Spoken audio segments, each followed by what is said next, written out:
Hello, everyone. Dr. Vicky here, speaking to you from the Seeds of Transformation Healing Center. We're going to be doing a little special welcome for my new members.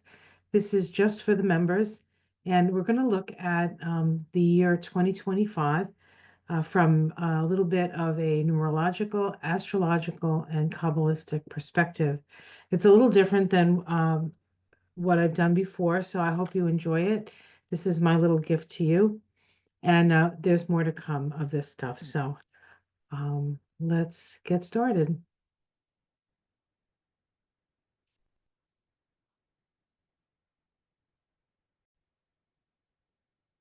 All right, we are looking at 2025, which is a 9 vibration year.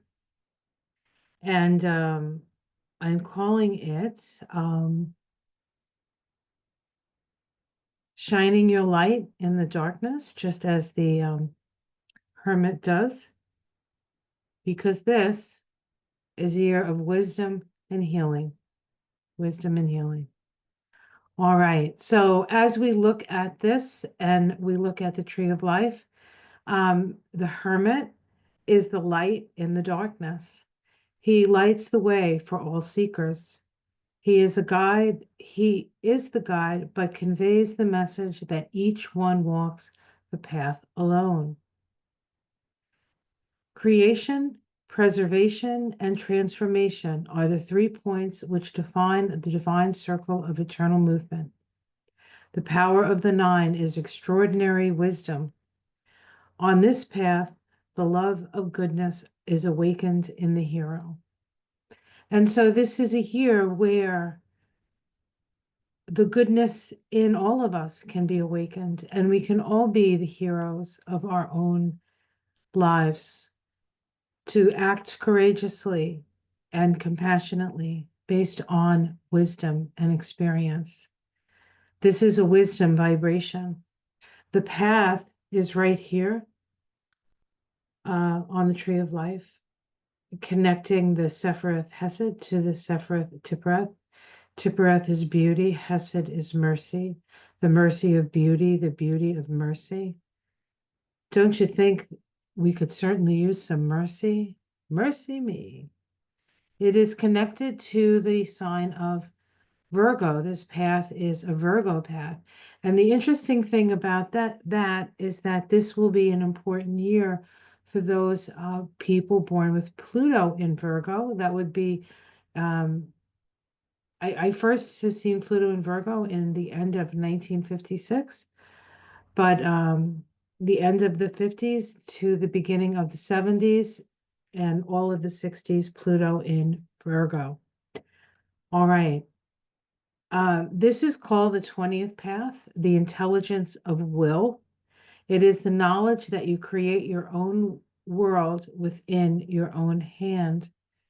And it's associated with the Hebrew letter Yod, meaning creative hand.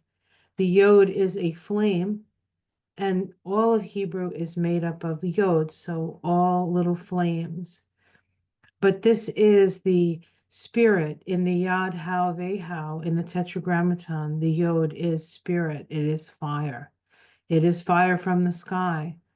It is downloads that we get, bright ideas that come, often in tower moments. We'll see these in tower moments. These are the planets associated with the Sephiroth here. And we see because of um, the energy of Virgo being activated through the vibration of 9, that Sun and Jupiter in your charts will be important this year, and then the relationship between the Sun and Jupiter. Now, the Sun and Jupiter are the 2 largest, they take up most of the mass of our solar system.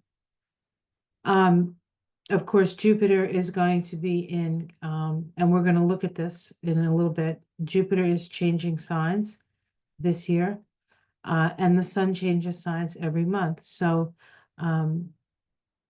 it will mean something different for each month. Now, what I have here is where the planets are this year.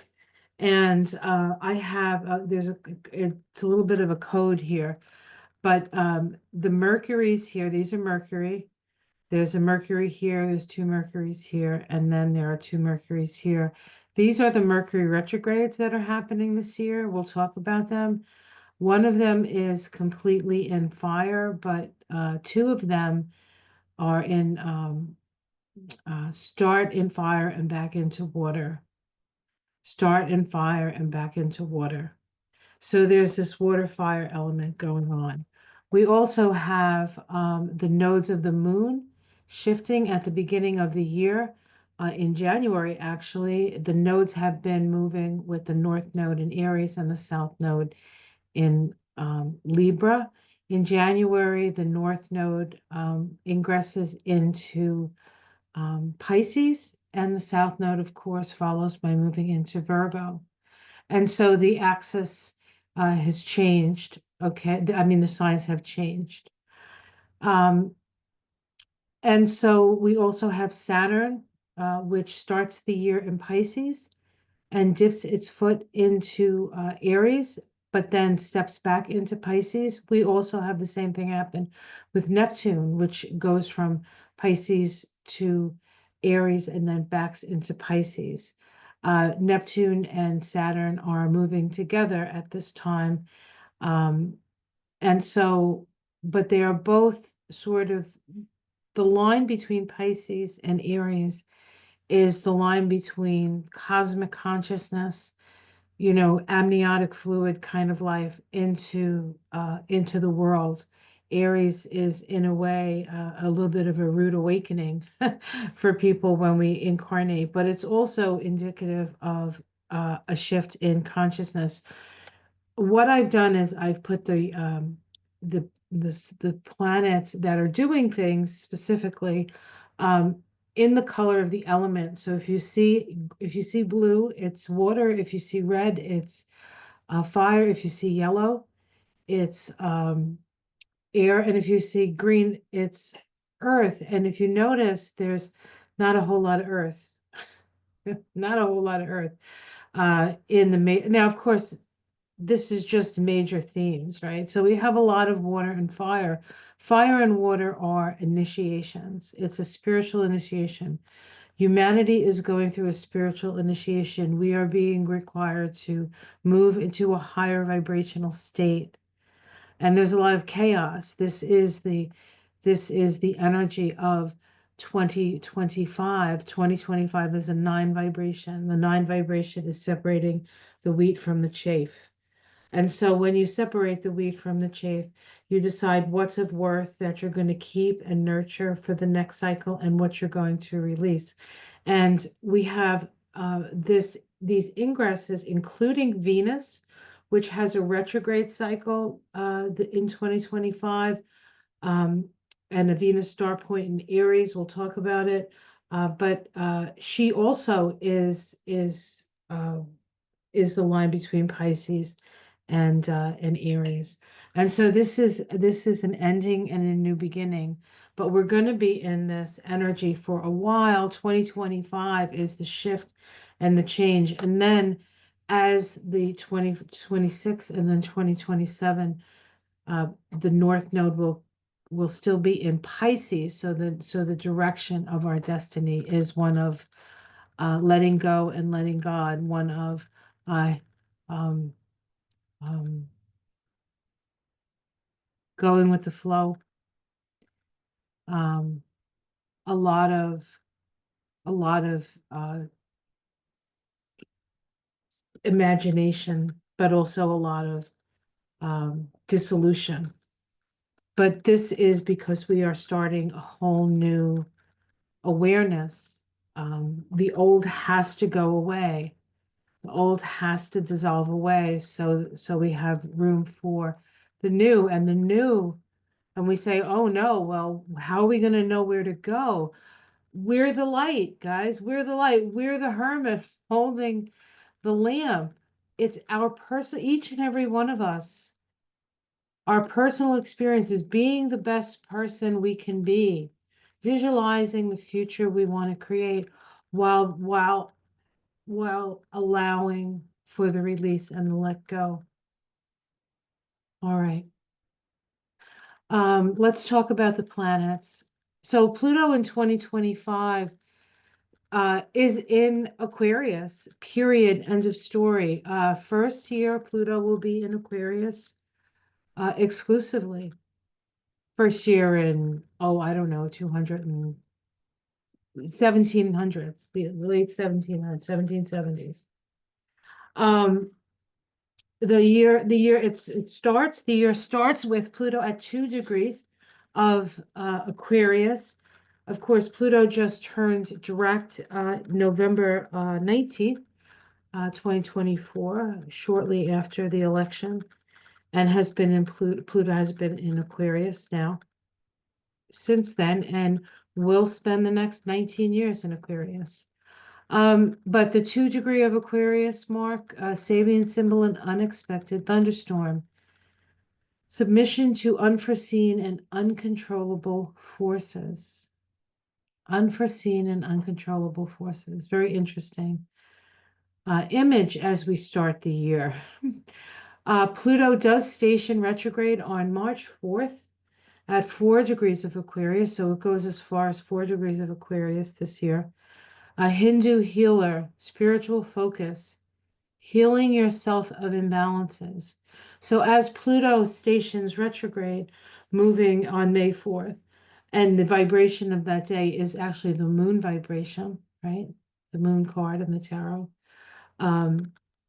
We are being asked to look within, right? Retrograde motion, and to help us heal some of our imbalances.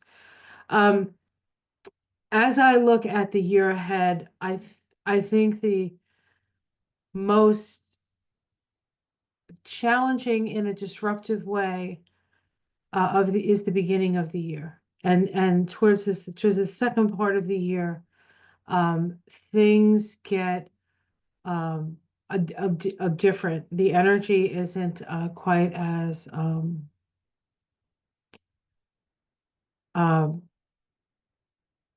I don't even know what the word to use. It completely immersive. Like it's just everything's just so like whoa, like one of those. Okay, so just forearmed, forward is forearmed, I guess.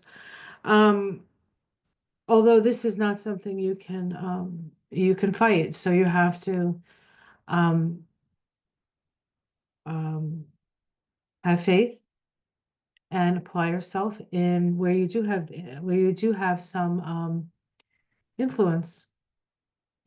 All right. And then it moves backwards until October 14th when it stations direct again at that unexpected thunderstorm, Sabian symbol. Submission to unforeseen and uncontrollable forces. So in the year 2025, Pluto moves from the 2nd degree to the 4th degree of Aquarius. The only degree we haven't looked at is the 3rd. So Pluto will be influencing this degree through the year. And it says a deserter from the Navy. Refusal to accept the unacceptable. Refusing to comply with inappropriate authority. It's going to be an interesting year, guys. Really interesting. Okay. And that's just Pluto. Now, I just want to point out, as I say this, this is the planet that's staying in the sign. This is in its way the most stable of the planets because it's not going through, it's not being asked to change its nature, or maybe not its nature, the robe that it wears. Like a planet has a nature of its own, and depending on what sign it's in is how that functions. And so this is going to be a very interesting and rather I just can say interesting year. And so we're going to have to figure out how one day at a time. It's not without its joys. It's going to be a beautiful year. It's a 9 year. It's a year of healing. It's beautiful. Neptune in 2025. So Neptune starts the year at 28 degrees of Pisces. Spent a lot of time last year at that degree. Neptune only moves about, I think, 2 or 3 degrees a year, if that much. And so it spends a lot of time in a degree, but it is at the end of Pisces, and it does ingress into Aries on the 30th of March. It stations retrograde on July 4th, which is, of course, the United States birthday. The United States will be moving into a judgment 20/2 choice point vibration at that time on that day as well. That occurs, the stationing at 3 degrees of Aries. Um, and so this is the first time that Pisces moves into Aries in 150 something years, or about 150 years. A full, is it 150? Hold on. Yeah, because a full cycle of Neptune is 165 years. So about that.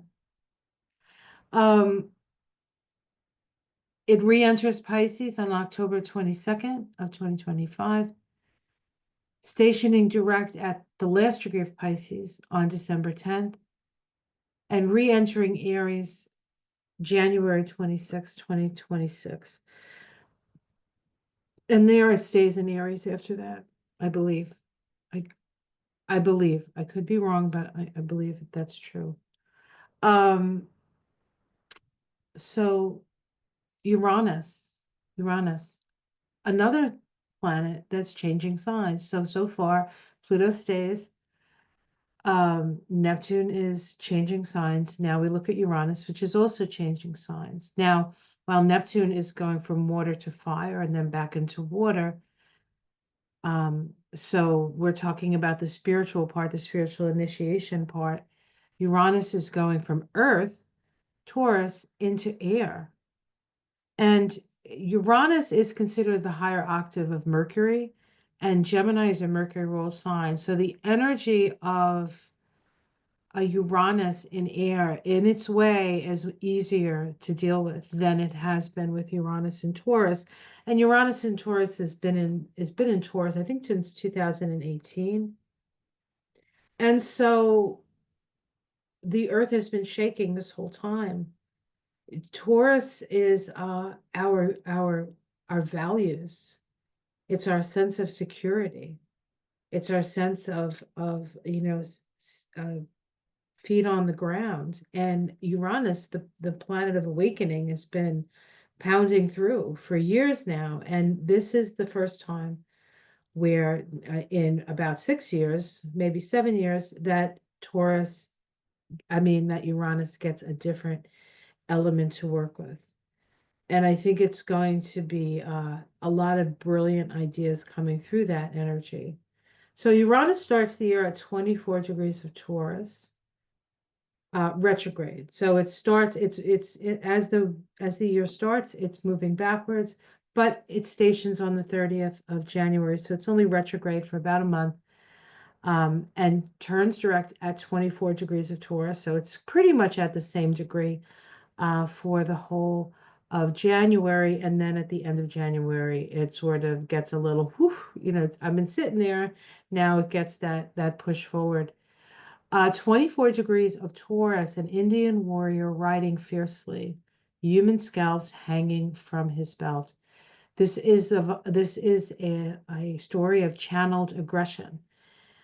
When you feel like you're not going to survive, then you channel your anger and frustration into action to protect and to fight for your rights, to fight for the rights of your community, to fight for the rights of your gender, to fight for the rights of humanity, to fight for the right of all conscious sentient beings, for the right to fight for Mother Earth. It enters Gemini on July 7th of 2025. This is the first time that Uranus has entered Gemini in 70 something years.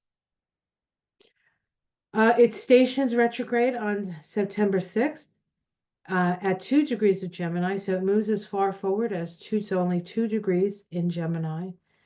Santa Claus furtively filling stockings hanging in front of a fireplace. Spiritual blessings. And then it goes, it retrograde Uranus returns to Taurus on November 7th, 2025.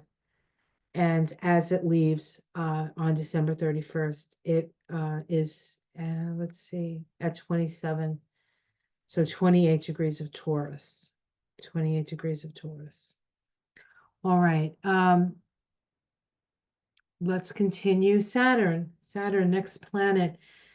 Saturn is also moving through signs, going back and forth, starting the year in Pisces, moving into Aries, then moving back into Pisces.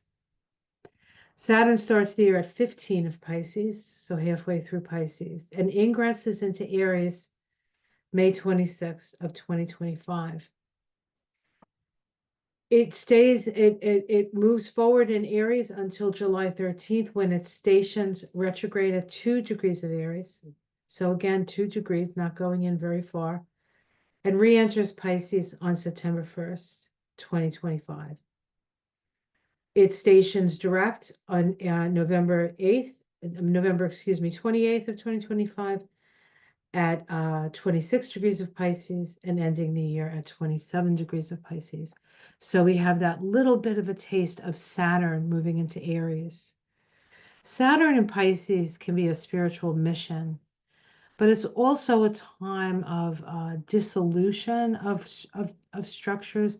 It's also a time when we are tested to see if we can make our dreams a reality.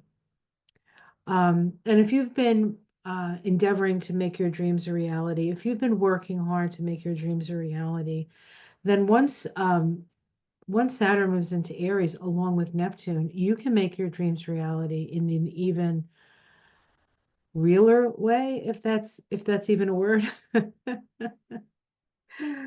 So it's an exciting time. Jupiter starts the year at 14 degrees of Gemini. It is moving retrograde at the time that the year starts. It does station, it's only retrograde for about a month, and stations direct on February 4th at 12 degrees of Gemini.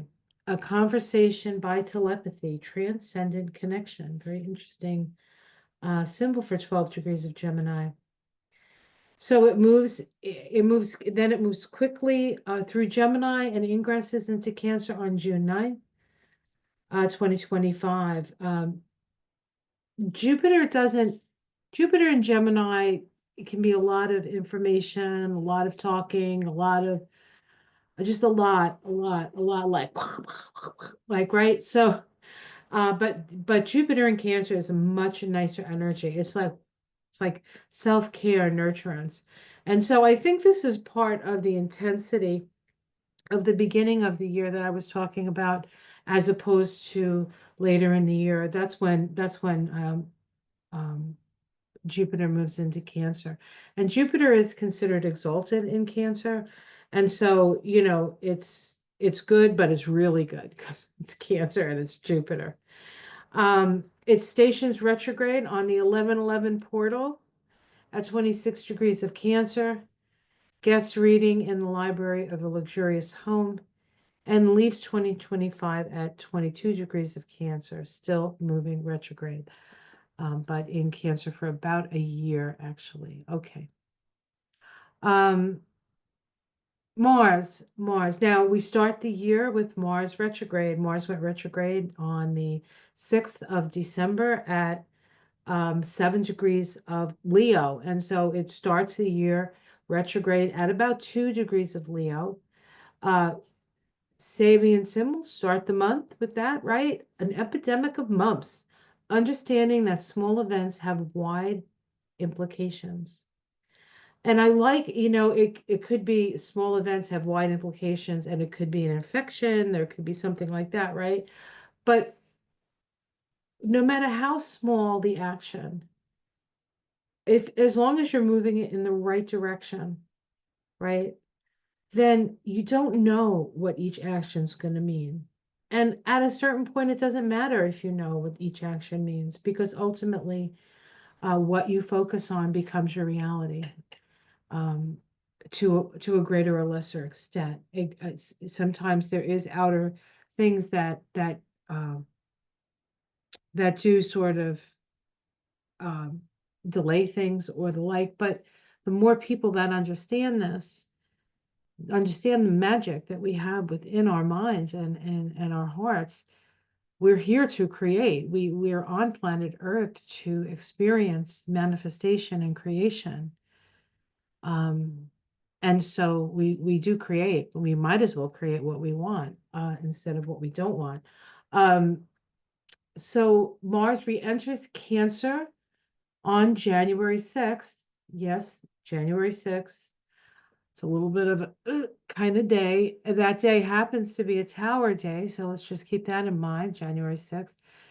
And then it stations direct on February 23rd, 2025 at 18 degrees of Cancer, a hen scratching for her chicks, fulfilling a mature role within our community. We need a lot of that because obviously the people who are supposed to be in charge or eventually be in charge, who won, they're not so mature. So we'll see where that, we'll see the grown-ups come into the room. Mars does leave its retrograde shadow on May 2nd. Also a tower day. This Mars retrograde cycle lasted about 79 days. Mars retrograde cycles will usually run between 60 and 80 days. So we got all we could out of this one, guys. By the end of the year, Mars, so then after its retrograde, by December, Mars is in the sign of Sagittarius. Um, and so it moves on pretty quickly after that. But boy, oh boy, oh boy, let me tell you, um, this Mars retrograde is going to be a doozy. It did go retrograde on the United States Sibley chart North Node. For those of you who know what I'm talking about, the Sibley chart is just the name of the chart that most astrologers use. But the North Node is in at 7 degrees of Aries, and it is about leadership. It's about leadership. It is about self-expression. It's about creativity. Um, it's about heart and generosity. All right. Oops, I went the wrong way. Sorry, guys. I'm like, wait a minute. Venus. Venus enters the year at 2743 of Aquarius, right around the United States moon. She enters Pisces on January 4th and then enters Aries on February 5th. So she spends about a month in Pisces and then moves into Aries. But she's in Aries about a month because she comes in on the 5th, and then she stations retrograde on the 2nd of March. Venus is conjunct the Sun at 3 degrees of Aries. When Venus goes retrograde, she makes a inferior conjunction to the Sun, and that will start a Venus star point. And the Venus star point starts at 3 degrees of Aries, a cameo profile of a man suggesting the shape of his country. The sense of being part of the whole brings meaning and allows higher purpose to act through us. I'm going to repeat that. The sense of being part of the whole brings meaning and allows higher powers to act through us. We can change the world once we understand that and we attend to it. We will do that, and it has to be in the vision. You have to focus. Well, it doesn't have to be. You have to focus your vision on what you want to see. Venus in the heart of the sun. Venus in Aries. This is the start of a new Venus star point cycle. The Venus in Aries star point. The Venus in Aries star point are known as warriors. Barack Obama has one of these. Princess Diana had Venus in Aries star point. People who work for the good, for all. Venus is an energy of relationship. We want to relate, confront, and relate. Um, it re-enters Pisces on the 27th, March 27th, stations direct on April 12th at 25 of Pisces, and then re-enters Aries April 30th, 2025. This Venus retrograde cycle lasted around 41 days, which is usually what it does. That 40 days in the desert that they talk about in the Bible is a Venus cycle. Mercury, there are 3 Mercury retrograde cycles in 2025. They are located in fire signs. They are all located in fire signs, with the first and third re-entering into water. So they start in fire but move back into water. The first one is March 15th, 2025. It begins at 10 degrees of Aries. It retrogrades back, and 10 degrees of Aries is also, I believe, where Venus stations retrograde. It retrogrades back all the way back into Pisces, 27 degrees of Pisces, on April 7th, 2025. And then it goes direct. The second one is completely in fire. It goes from, it begins July 18th and ends August 10th, and it's in Leo, 16 degrees, all the way back to 5 degrees of Leo. And so that one is purely fire. That one's purely fire. And then the last one, the third one, November 9th, 2025, it's 7 of Sag, stationing direct on November 29th, 2025 at 21 of Scorpio. So it goes from 7 to 21, 7 of Sag, back all the way to 21 of Scorpio. And then those degrees between, when it goes retrograde, then direct, are the degrees in your chart that are going to get activated 3 times. Now, as I said, we have 1 in fire and 2 in fire and water, and that fire and water combination is again a spiritual initiation. So here's the eclipses. The eclipses we have on March 14th, we have a total lunar eclipse at 24 Virgo that will be visible in North and South America, Europe, and Africa. The lunar eclipses are usually, you can see them over, like half the world will see them.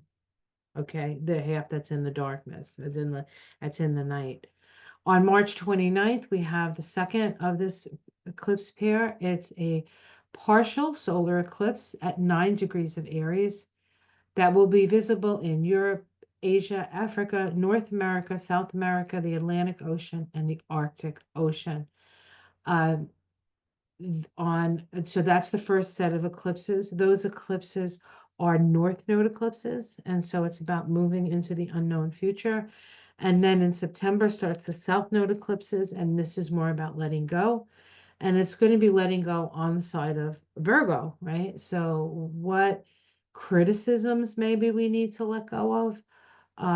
Being too self-critical, too perfecting, too something, too something. September 7th or 8th, 2025, we have a total lunar eclipse at 16 of Pisces. This is visible in Europe, Africa, Asia, and Australia. And incidentally, this will be the longest total lunar eclipse since 2022. So it's a long one.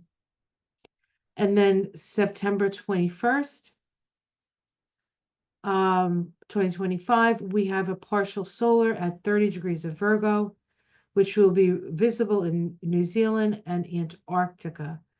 Most of Antarctica will be able to view the eclipse along with all of New Zealand. Some towns on the southeast coast of Australia, including Hobart, Lord Howe Island, and Macquarie Island, will have slight views. So that's just information from the eclipse page. But I do want to point out that these eclipses vibrationally, March eclipse, Page of Wands, fire. March 14th eclipse, Page of Wands, fire. March 29th, Ace of Cups day, and Ace of Cups, water. September 7th or 8th is either the Knight or the Page of Wands, fire. That's the September total lunar, and then the partial solar on the 21st is a Knight of Cups vibration. So even in the vibrations connected to the tarot cards and the numbers that we get from the dates, we still have this theme of fire and water. It's unbelievable, really. It's really unbelievable. Okay, so this is not, whoops, this is not, um, this is for another video. So let me, well, actually, we'll go through this quickly. I'm not going to say anything, but I just want you to take notice. The sign is here. I have all the hermit cards. They're kind of all different cool hermit cards. But this is where the planets are for all the signs. And I just want you to see that as we go through this very, very quickly, how this, like whatever line is here, whatever between two houses here, is where the transition is happening. If you look at your ascendant and sun sign also, you could either way. It's just a different way of looking at it. It's a little more maybe obscure, but definitely worth a look. And we can see that each sign is going to have that spiritual initiation between two different places, different themes. And Pisces. And there you go. All right, guys, I hope you found that helpful. Um, have yourself a wonderful day. I will be putting more things like this up. And if you have any questions you want to ask me, you can put them in the comments or in the conversations, right? Take care of yourselves, guys. I'll see you again soon. It's going to be a very interesting year ahead, but we're going to be doing it together. So it's not just going to be interesting, it's going to be enlightening, healing, fun, and maybe not always fun, but certainly a time of great understanding and unconditional love. Take care, everyone. Namaste.